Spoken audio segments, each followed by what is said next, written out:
ঘুটঘুটে অন্ধকার জঙ্গলের মাঝে একটা গাছের ডালে একটা লোককে উল্টো করে ঝুলিয়ে রাখা হয়েছে। চারিদিক থেকে শুধু ভেসে আসছে হিংস্র জন্তুর গর্জন, যা যে কোনো মানুষের শরীরে ভয়ের শিহরণ জাগাতে সক্ষম। লোকটা ভয়ে প্রাণপণে চিৎকার করছে বাঁচার আশায়, কিন্তু তার চিৎকার এই গহীন জঙ্গলে মিলিয়ে যাচ্ছে। হঠাৎ করে লোকটা কারো পায়ের শব্দ পায় আর ভাবে কোনো মানুষ হয়তো এদিক দিয়ে যাচ্ছে। তাই লোকটা চিৎকার করে বলতে থাকে, হেল্প প্লিজ, আমাকে কে যেন এখানে আটকে রেখেছে, প্লিজ আমাকে বাঁচান। কিছুক্ষণের মাঝেই লোকটা তার সামনে এক অদ্ভুত মানবকে দেখতে পায়। অদ্ভুত মানবটা হচ্ছে অ্যারন। অ্যারন সকালের সেই ড্রাইভারকে তুলে এনেছে জঙ্গলের মাঝে, এভাবে ঝুলিয়ে রেখেছে। খালি গায়ে থাকায় অ্যারনের ফর্সা শরীরটাও দেখা যাচ্ছে, কিন্তু অ্যারনের শরীরটা স্বাভাবিক মানুষের মতো দেখাচ্ছে না। অ্যারনের শরীর প্রতি রগ ফুলে আছে, ফর্সা শরীরের নীল রগগুলো স্পষ্ট দেখা যাচ্ছে। অ্যারনের শরীরের ফুলে ওঠার নীল রগ আর রক্তিম লাল চোখের ক্রোধ সব মিলিয়ে অ্যারনকে অসম্ভব ভয়ঙ্কর দেখাচ্ছে। অ্যারনের এই ভয়ঙ্কর রূপ দেখে ড্রাইভার আরও ভয় পেয়ে যায়।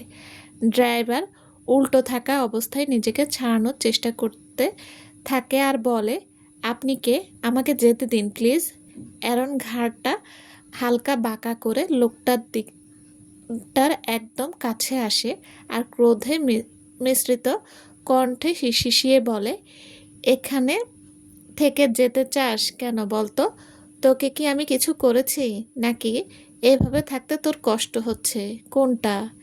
অ্যারনের এমন ভয়ঙ্কর রূপ আর কণ্ঠে লোকটা আরো ভয় পেয়ে যায়। লোকটার গলা শুকিয়ে যায়, তবুও কষ্ট করে বলে, আপনি কিছু করেননি কিভাবে? কিন্তু এভাবে থাকতে সত্যিই কষ্ট হচ্ছে। ইস, সত্যি আমি কত পাষাণ। তোর কষ্ট হচ্ছে আর আমি এভাবে আরামে থাকবো, তা কি করে হয়? আমিও না হয় তোর কষ্ট কিছুটা উপলব্ধি করি। বলেই অ্যারন এক সেকেন্ডে গাছে উঠে পড়ে আর যে ডালে লোকটাকে ঝুলিয়ে রাখা হয়েছে ঠিক সেই ঢালেই গিয়ে পা গাছের ডালের সাথে বাজিয়ে উল্টো হয়ে ঝুলে পড়ে। যেমনটা বাদুড়রা ডালে ঝুলে থাকে, ঠিক তেমনভাবেই অ্যারন ঝুলে আছে। অ্যারনের মাথা আর লোকটার মাথা প্রায় কাছাকাছি। অ্যারন এবার লোকটার দিকে তাকায় আর বলে, নে, তুই যে কষ্টে আছিস, এখন আমিও সে কষ্টে আছি। সরি সরি, এবার আমার যে কষ্ট হয়েছিল সেই কষ্ট তোকেও পেতে হবে। লোকটা ভয়ে কাঁপা কণ্ঠে জিজ্ঞেস করে, কি কষ্ট? অ্যারন বাঁকা হেসে বলে, আজ সকালে তুই আমার কলিজায় কষ্ট দিয়েছিস, আমার কলিজাকে আমার থেকে আলাদা করার চেষ্টা করেছিস, তাহলে তোর কলিজাকেও তো কষ্ট দেওয়া উচিত, তাই না? বলেই অ্যারন ড্রাইভারের শরীরে যে জায়গায় কলিজা ঠিক সেই জায়গায় আলতো করে হাত রাখে। অ্যারনের আলতো করে রাখা হাতটাও লোকটার কাছে মনে হচ্ছে ভারী কিছু তার শরীরে স্পর্শ করেছে। লোকটা ভয়ে ভয়ে বলে, আপনি কি বলছেন? আমি কিছু বুঝতে পারছি না। অ্যারন লোকটাকে বাকি কথা সম্পূর্ণ করতে না দেয় না। ঝুলন্ত অবস্থায় লোকটার কলিজা বরাবর ধারালো নখ লোকটার শরীরের ভেতরে ঢুকিয়ে দেয়। অ্যারনের এমন কাজে লোকটা চিৎকার করে ওঠে, কিন্তু লোকটার আর কিছু বোঝার আগেই অ্যারন লোকটার শরীরে এবার নিজের হাত ঢুকিয়ে দেয় আর লোকটার কলিজা টান দিয়ে শরীর থেকে বাইরে বের করে ফেলে।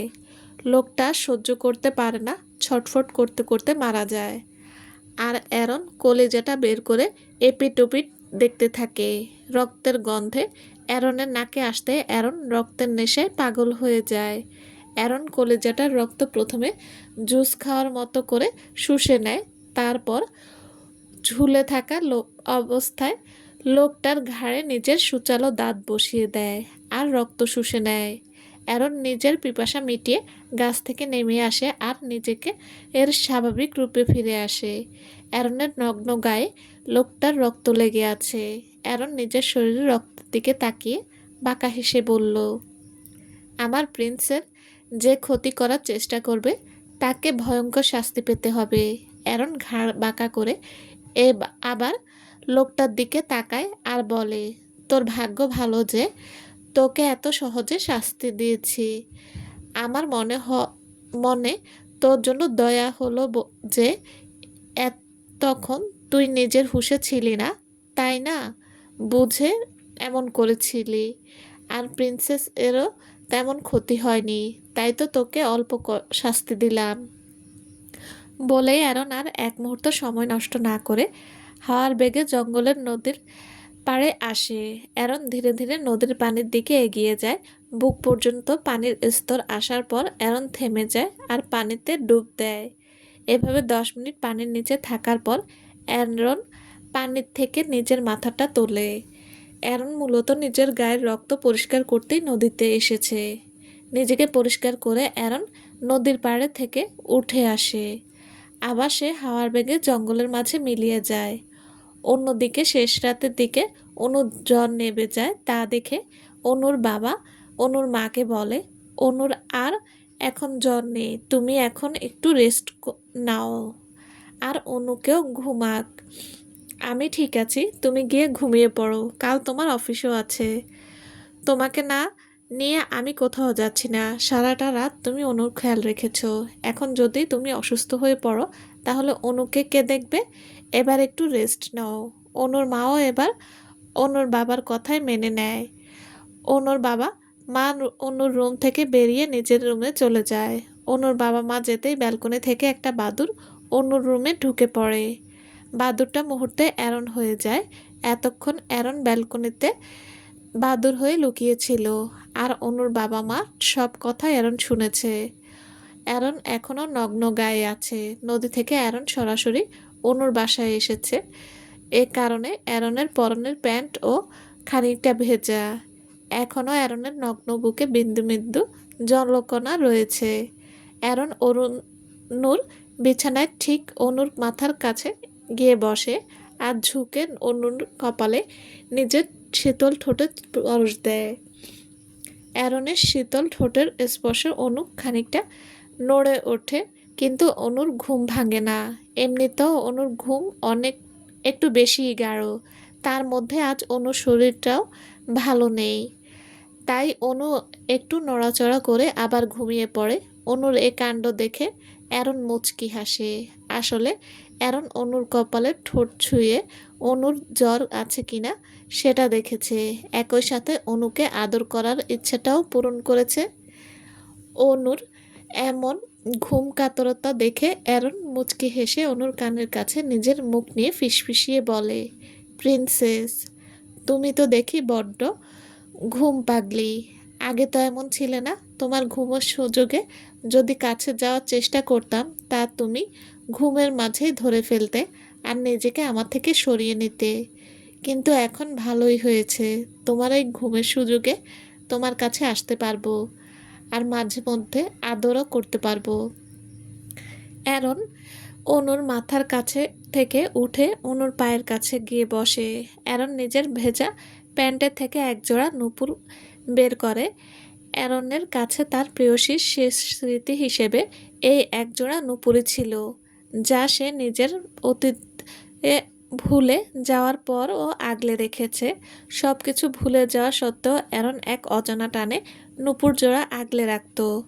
আর সব মনে পড়ার পর তো অ্যারন খুব যত্ন সহকারে নূপুর জোড়া নিজের কাছে সামলে রেখেছে। তার প্রেয়সীকে ফিরে পাওয়ার পর পুনরায় সেই নূপুর জোড়া পরিয়ে দেবে বলে। অ্যারন কিছুক্ষণ নূপুরের দিকে তাকিয়ে থাকে। তারপর অনুর নগ্ন পায়ে নূপুর জোড়া পরানোর জন্য অনুর পায়ে তার ঠান্ডা হাত ছোঁয়ায়। অনু তার পায়ে ঠান্ডা অনুভব করতেই অনু তার পাকে সরিয়ে নিতে চায়, কিন্তু অ্যারন হাত দিয়ে অনুর পা আটকে রাখে। অ্যারন অনুর পায়ে কিছুক্ষণ নিজের ঠান্ডা হাত বুলাতে থাকে। এতে অনু কিছুটা কেঁপে কেঁপে উঠছে, তা দেখে অ্যারন মুচকি হাসে। তারপর অ্যারন অনুর পায়ে নূপুর জোড়া পরিয়ে দেয় আর সেখানে ঠোঁটের স্পর্শ দেয়। এভাবে অনুর অজান্তে অ্যারন অনুর সাথে কিছু সুন্দর মুহূর্ত কাটায়। ভোর হওয়ার আগে অ্যারন নিজের রূপ পরিবর্তন করে অনুর রুম থেকে চলে যায়।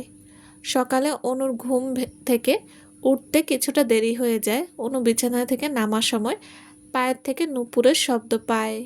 অনু সাথে সাথে পায়ের দিকে তাকায় আর নিজের পায়ে নূপুর দেখতে পায়। এতে অনু অনেক অবাক হয়, কারণ ওর মনে আছে কাল সে পায়ে নূপুর পরেনি। তাহলে এই নূপুর কোথা থেকে এলো? অনু নূপুরটা ছুঁয়ে দেয়। আসলে নূপুরটা অনুর খুব পছন্দ হয়েছে। এত সুন্দর ও কোনো জিনিস হতে পারে, নূপুরটা দেখে না দেখলে অনু জানতো না।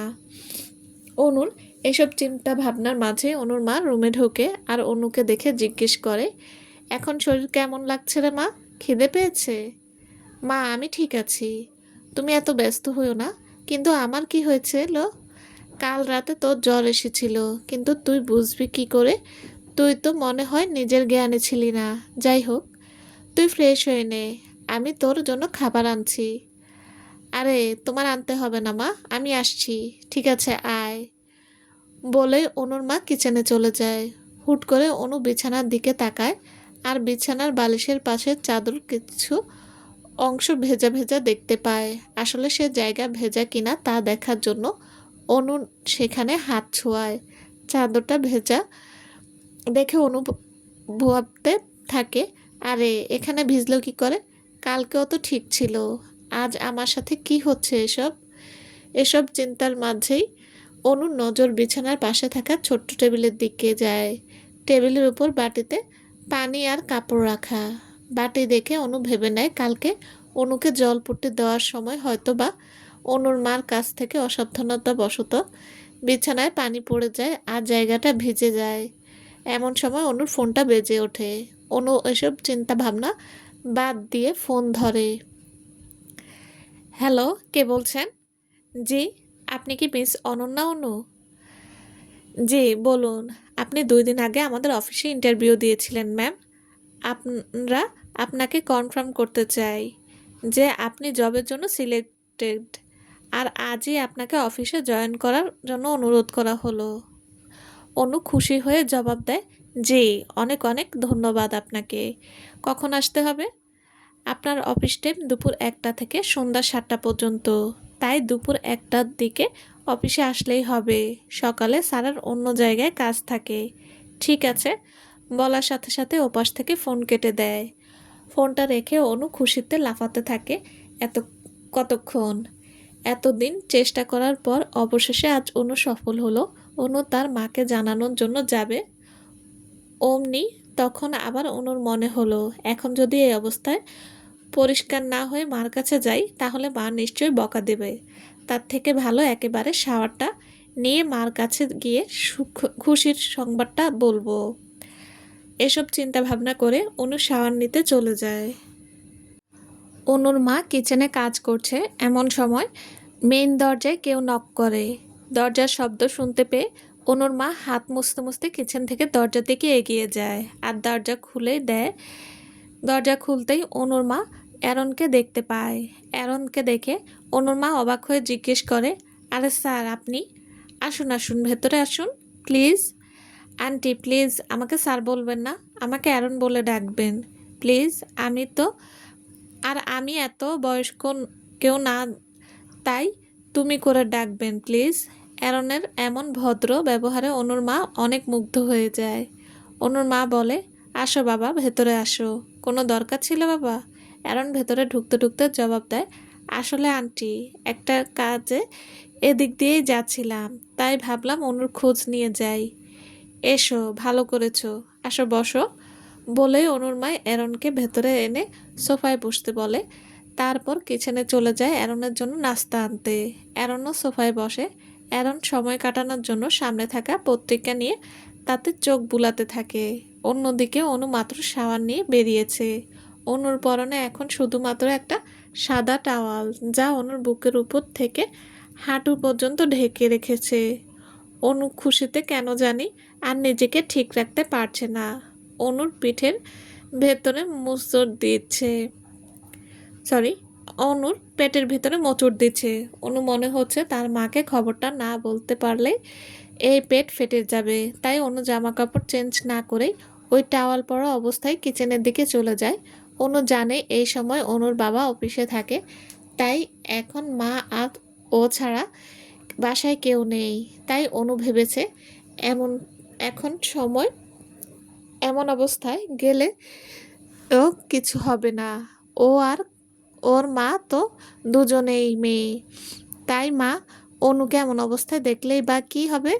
অনু বাসার কিচেনে যেতে হলে বসার রুম পার হয়ে তারপর কিচেনে যেতে হয়। অনু টাওয়াল পরা অবস্থায় রুম থেকে বের হয়ে বসার রুমে হয়ে কিচেনে চলে যায়। ওরু সরি অনু অ্যারনের ঠিক পেছন দিয়ে চলে যায়, কিন্তু তাড়াতাড়ি করে, কারণে বসার রুমের সোফায় যে কেউ বসে আছে তা অনু লক্ষ্য করে না। অনু কিচেনে এসে তার মাকে পেছন থেকে জড়িয়ে ধরে আর বলে, মা আমি জব পেয়ে গেছি, দ্য অ্যারন কার্লন এর পিয়ের জব, বিখ্যাত লেখক আর আমাদের ভার্সিটির টিচারও উনি। অনুর মা অনুকে নিজের থেকে ছাড়িয়ে অনুর দিকে তাকায়, অমনি অনুর মার চোখ বড় বড় হয়ে যায়। ক্রমেই অনুর মা রাগে ফোঁস করতে থাকে। অনু তার মাকে রাগতে দেখে চিন্তা করে তার মা কেন রেগে আছে, সে কি কিছু ভুল করেছে। অনুর মা রেগে অনুকে বলে, হতচ্ছাড়ি, এভাবে জামা কাপড় ছাড়া ঘুরছিস কেন বসার ঘরে? তোদের ভার্সিটির অ্যারন স্যার বসে আছে, সেদিকে খেয়াল করেছিস? আর তুই তার সামনে দিয়ে এভাবে চলে এলি কি? অনু অবাক হয়ে তাকিয়ে আছে তার মার দিকে। এতক্ষণে অনুর মা হাঁপতে শুরু করতে করতে বলতে থাকে, হায় হায়, এই মাইয়ারে আমি কেমনে বিয়া দিমু, সব শেষ কইরা দিল এই মাইয়া। অনু নিজেকে আড়াল করে শুধু নিজের মাথা বের করে বসার রুমে উকি দেয়, কিন্তু বসার রুমে কাউকে দেখতে পায় না। অনু আবার তার মার কাছে ফিরে গিয়ে বলে, বসার রুমেতে কেউ নেই মা। কই অ্যারন স্যার? কি তোর স্যার নাই? বলে অনুর মা বসার রুমে গিয়ে দেখে বসার রুমে কেউ নেই। অনুও মার কাছে গিয়ে দাঁড়ায়। অনুকে দেখে ওনার মা বলে, যা করছস তারপর তো স্যার এখানে থাকবো? তোর কি মনে হয় স্যারটা ভালো দেখে তোরে কিছু কয় নাই? আরে মা, তুমি শুধু শুধু চিন্তা করছো। আমার মনে হয় না স্যার আমাকে এভাবে দেখেছে। তোমার কি মনে হয় দেখলে স্যার এমন চুপ করে থাকতো? নিশ্চয়ই চিল্লাতো বা বকা দিত। দেখে নাই বললেই স্যার কিছু বলে নাই। আর স্যার যে ব্যস্ত মানুষ, হয়তো কাজ আসায় তোমাকে না জানিয়ে চলে গেছে। তুই আমারে বুঝ দিতে আইবি না, বেশরম মাইয়া। এই অবস্থায় এখনো তুই এখানে দাঁড়ায় আসস? যা তাড়াতাড়ি জামা কাপড় পর। বলে অনুর মা কটমট করতে করতে সেখান থেকে চলে যায়। অনু নিজের মাকে দু চার বুঝ দিয়েই ঠিক কি, কিন্তু ওর নিজেরই ঠিক চিন্তা হচ্ছে, আচ্ছা অ্যারন স্যার কি সত্যি আমাকে এভাবে দেখে ফেলেছে? নিশ্চিত স্যার আমাকে বেলাজ ভাবছে। অ্যারন স্যার যদি সব দেখে ফেলে তাহলে তো আমার সব গেছে রে। কত ইচ্ছা ছিল জামাইয়ের সামনে এমনে হাইটটা হাইটটা ফ্যাশন দেখামো, কিন্তু তার আগেই ভার্সিটিতে না হয় স্যারের থেকে লুকাইয়া থাকমু। কিন্তু এখন তো স্যারের পিএর জব পাইছি, এখন কি করবো আমি? জব কি ছেড়ে দিমু? না না, কি তা কই আমি। আগে স্যারের অফিসে যাই, তারপর যদি স্যার এ ব্যাপারে কিছু না কয় তাহলে তো আর কোনো সমস্যা নাই। এত কষ্টে জব পাইছি, জব সহজে ছাড়া যাব না। জব ছাড়লে মা নিশ্চিত আমার বিয়ের জন্য উঠে পড়ে লাগবো। এসব চিন্তা ভাবনা করতে করতে অনু নিজের রুমে এসে রেডি হয়ে নেয়। অনু জিন্সের সাথে হলুদ কালারের কুর্তি আর সাদা একটা স্কার্ফ পরে নেয়, সাথে চুলগুলো কাটা দিয়ে বেঁধে হ্যান্ডব্যাগ নিয়ে কিচেনে চলে যায় মার কাছে। অনুকে দেখে অনুর মা অনুকে খাইয়া দেয়। অনুও বাধ্য মেয়ের মতো খেয়ে নেয়। অনুর মা অনুকে সাবধানে থাকতে বলে দেয়। অনুও মার কাছ থেকে বিদায় নিয়ে অফিসের জন্য বেরিয়ে পড়ে। অ্যারন অনুর বাসা থেকে সোজা নিজের অফিস কম লাইব্রেরিতে এসে পড়ে। অ্যারন জানতো অনু আজ ভার্সিটিতে যাবে না, তাই অ্যারনও আজ ভার্সিটিতে যায়নি। অ্যারন নিজের কেবিনে এসে একটা বই নিয়ে বসে পড়ে। অ্যারনকে দেখলে যে কেউ ভাববে অ্যারন গভীর মনোযোগ দিয়ে বই পড়ছে, কিন্তু অ্যারন বই দেখছে না, সে সকালের ঘটনা ভাবছে। অ্যারন অনুর বাসায় সোফায় বসে সময় কাটানোর জন্য পত্রিকা দেখছিল। তার কিছুক্ষণ পরেই যখন নূপুরের শব্দ পায় তখনই অ্যারন পত্রিকা থেকে চোখ তুলে সামনে দেওয়ালে টানানো ফটো ফ্রেমের দিকে তাকায়। আর তখনই অ্যারন ফ্রেমের কাছের অনুকে দেখতে পায়। ভেজা চুলে সদ্য শাওয়ার নিয়ে টাওয়াল পরা অবস্থায় অনুকে অনেক মোহনীয় লাগছিল। অনুকে এমন অবস্থায় দেখে অ্যারন কয়েক সেকেন্ডের জন্য থমকে যায়। অ্যারনের মাথা কাজ করা বন্ধ করে দেয়। অনু সরে গেলেও অ্যারন কাছ থেকে নিজের নজর সরায় না। অ্যারনের চোখের সামনে বারবার সে দৃশ্য ভেসে ওঠে। অনুর কাছে পাওয়ার আকাঙ্ক্ষা তীব্র হতে থাকে। মস্তিষ্ক শুধু একটা কথাই ঘুরতে থাকে, এ রমণী তোর অ্যারন। অনুর সব কিছুতেই শুধু তোর অধিকার আছে। অনুকে গভীরভাবে ছোঁয়ার অধিকারও শুধু তোর অ্যারন। অনুকে একটু ছুঁয়ে দে অ্যারন। আসলে অ্যারন এই প্রথম অনুকে এমন রূপে দেখেছে, তাই অ্যারনের ভেতরে নিষিদ্ধ ইচ্ছাগুলো মাথাচাড়া দিয়ে উঠতে চায়। অ্যারন তখন অনেক কষ্টে নিজেকে সামলে নেয় আর অনুর বাসা থেকে চলে যায়। আর কিছুক্ষণ যদি অ্যারন সেখানে থাকতো তাহলে অ্যারন নিজেকে সামলাতে পারতো না, তাই সে চলে যায়। সকালে সেই কথাগুলো মনে করে অ্যারন মুচকি হাসতে থাকে। অনু আজ ঠিক সময়ে অফিসে পৌঁছে যায়। অনু ভেতরে ঢুকেই বুঝতে পারে না আসলে অফিস তেমন লোক না থাকায় অনু কাউকে কিছু জিজ্ঞাসাও করতে পারছে না। অনু কি করবে ভাবছে। এমন সময় এরিক অনুর সামনে এসে আর জিজ্ঞেস করে, আপনি মিস অনন্যা অনু, রাইট? জি স্যার। এত ফর্মাল হতে হবে না মিস, আপনি আগে বসুন আর এই পেপারগুলো পড়ে সাইন করে দিন। এগুলো কি আর সাইন করতে হবে কেন? কিছু রুলস আর রেগুলেশন আছে যা আপনাকে মেনে চলতে হবে। প্রি মানে মিস পিএ, সেটার কন্ট্রাক্ট পেপার এটা। জবে জয়েনের পূর্বে এগুলো পড়ে যদি আপনার মনে হয় আপনি জব করতে রাজি আছেন তাহলে সাইন করে আজকে জয়েন করতে পারবেন, নো প্রবলেম। ও ও আচ্ছা, আমি এগুলো দেখতে আপনি এগুলো দেখতে থাকেন, আমি একটু আসছি। অনু মাথা নেড়ে সম্মতি জানিয়ে পেপারগুলো দেখতে থাকে। কিছুক্ষণ পরে এরিক আবার ফিরে আসে, কিন্তু অনু এখনও পুরোটা পড়া শেষ হয়নি। এরিক জিজ্ঞাসা করে, পড়া হয়েছে? পড়া হলে একটু তাড়াতাড়ি সাইন করে দিন প্লিজ, আপনাকে কাজ দেখিয়ে আমাকে একটু বেরোতে হবে। অনু পেপারগুলো আর না পড়ে না। অনু ভাবে কোনো মহামূল্যবান জিনিস আর লেখা থাকবে, ওই ভদ্রতা বজায় রাখা, সম্মান করা, এসবই তো লেখা থাকবে। তাই অনু আর তেমন না ঘেটে পেপার সাইন করে দেয়। এরিক অনুকে কিছু কাজ বুঝিয়ে দেয় আর অ্যারনের কেবিন দেখিয়ে দিয়ে চলে যায়। অনু অ্যারনের কেবিনের সামনে দাঁড়িয়ে আছে। সকালে অমন ঘটনার পর অ্যারনের সামনে যেতে অনুর ইতস্তত লাগছে।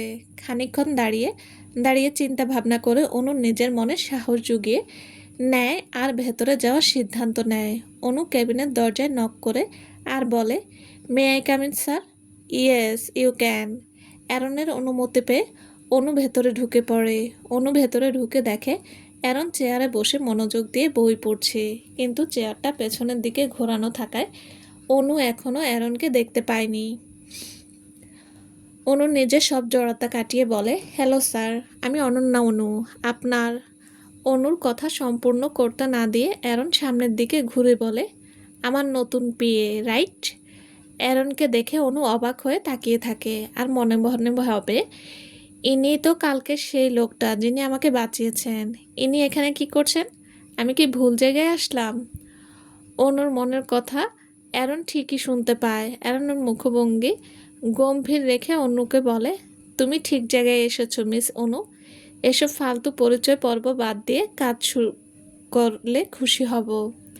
অ্যারনের কথায় অনু চোখ পিটপিট করে অ্যারনের দিকে তাকিয়ে থাকে আর মনে মনে ভাবে, তার মানে উনি অ্যারন কার্লেন। উনি তো সেদিন বলেছিলেন ওনার গাড়ির ক্ষতিপূরণ যেভাবে হোক আমার থেকে নিয়ে ছাড়বে। তার মানে অ্যারন স্যার আমাকে নিশ্চয়ই গাধার খাটনি খাটাবে। হায় রে পোড়া কপাল। অনুর মনের এসব কথা শুনে অ্যারন অনুর অগোচরে মুচকি হাসে আর ভাবে, এত উল্টাপাল্টা চিন্তা ভাবনা মানুষ করে কিভাবে?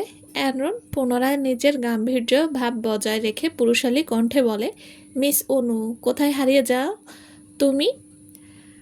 অনু নিজের ভাবনা থেকে বেরিয়ে আসে আর অ্যারনের দিকে তাকিয়ে জবাব দেয়, কোথাও না স্যার। কি করতে হবে স্যার? আসলে আমি নতুন তো তাই। বুঝেছি। আমার কাছে আসো। অ্যারনের কথা শুনে অনু চোখ বড় বড় করে তাকিয়ে থাকে। মনে মনে বলে, কি কয় এই পোলা, দেখতে তো ভালা কিন্তু অন্তত দেহি কালা। অ্যারন অনুর এমন চলতি ভাষা তেমন না বুঝলেও অনুর মুখ দেখে বুঝে গেছে যে অনু উল্টাপাল্টা ভাবছে। তাই অ্যারন অনুকে বলে, ওখানে দাঁড়িয়ে থাকলে কাজ বুঝবে কিভাবে? আমার পাশে এসে দাঁড়াও গাধা। অনু নিজের ভুল বুঝতে পারে আর অ্যারনের পাশে গিয়ে দাঁড়ায়। অ্যারন অনুকে সব বুঝিয়ে দেয়, বইয়ের মার্কেটিং, প্রমোশনের ফান্ড, পাবলিশদের সাথে ডিল ইত্যাদি সব কিছু বুঝিয়ে দেয় আর বলে এগুলো এখন থেকে অনু হ্যান্ডেল করবে।